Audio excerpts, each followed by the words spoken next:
Ready for Selection Sunday, one legendary basketball program has its own March Madness. Why this high school that created hundreds of star college athletes may have to shut down. And was Ernest Hemingway a spy for both Russia and the U.S.? We'll talk with the author of a book that looks at Hemingway's espionage work. But first, our top story this hour, President Trump's attempts to replace the Affordable Care Act, also known as Obamacare. This morning in his weekly address, Mr. Trump continued to push for a health care plan offered by House Republicans. It was cleared by two congressional committees this week. President Trump said yesterday that action on Obamacare needs to be taken immediately. 17 would be a disaster for Obamacare. That's the year it was meant to explode, because Obama won't be here. That was when it was supposed to be. It'll get even worse. As bad as it is now, it'll get even worse. But some conservative Republicans say the House plan falls short. They want bigger changes on repealing Medicaid expansion and on insurance requirements. For more on the Republican push to repeal and replace the Affordable Care Act, we turn to Michael Feldman. He is a former Democratic staffer, strategist, and a vet of past health care battles on Capitol Hill. Michael, good to see you. Good morning. Good morning. So the president, it sounds like this bill is moving through the House.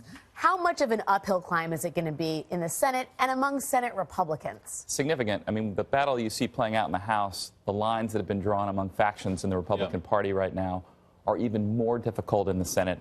And, of course, in the Senate, just the way the rules work, there are more places for opposition in the Senate. What the Republicans are trying to do is pass this through a process called reconciliation, which then allows them to try to get this bill passed with a 50-vote threshold. But in the Senate, they only have 2 votes to play with. So it's going to be difficult. How key a moment is this for an administration when it has its first major piece of legislation? The president's sort of deal-making prowess, which has been much celebrated, is kind of going to be tested here, isn't it? I mean, if this deal fails to go through, what does that say about this administration? Yeah, it is a big deal. You only have so much political capital as a new president, and you have to spend it very wisely. So the fact that they chose this as their first major legislative push is a big deal.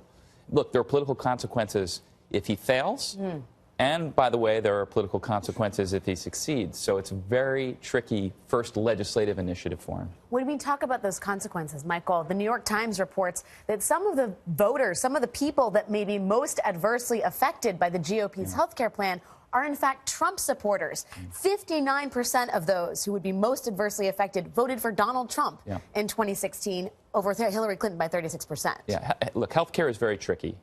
And history is littered with the corpses of people who tried, political corpses of people who tried. On both sides of the aisle. Absolutely. And even when you win, sometimes you lose. But here we're talking about potentially tens of millions of people who are impacted by it.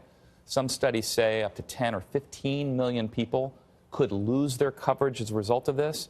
And to your point, Alex, a lot of them are older, they're less affluent, and a disproportionate number of them are voted for Trump, and so the political consequences are huge. Could be vast. You've got the conservative website Breitbart even coming out and saying it could hurt not just Trump's own voters, but could hand the White House back to the Democrats. I mean, when you've got that, and you've got hospitals and doctors coming out against this plan, how much does a White House want to push against that, particularly this White House?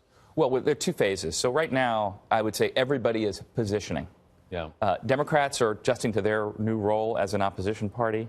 The House and the Senate are trying to govern. It's much easier, by the way, to oppose something than it is to actually propose and pass something. If you would, I apologize. No worries. And the president is learning how to be a deal maker in a very tricky environment. Yeah, well, and then there's the question, the Democratic playbook. Do they stand out of the way, or is there something they should be doing? They step out of the way while Republicans are fighting amongst themselves, and then they rhetorically remind people about what's at stake in this. Michael Feldman, good to see you. Lots happening on the Hill. Thank you. After a brief taste of spring across much of the nation, winter weather is striking back. This morning, millions of Americans are waking up to very cold temperatures and snow. An Arctic blast is rolling through from the Great Lakes to New England and the mid-Atlantic states. Temperatures are not expected to make it out of the teens in some places, with wind chills well below 0. One musher in this year's Iditarod had to fight off freezing temperatures and sleep. He nodded off while on the sled and only woke up when his face hit the ground. He tried to come up with a better story, but no luck. I wish I had some great story about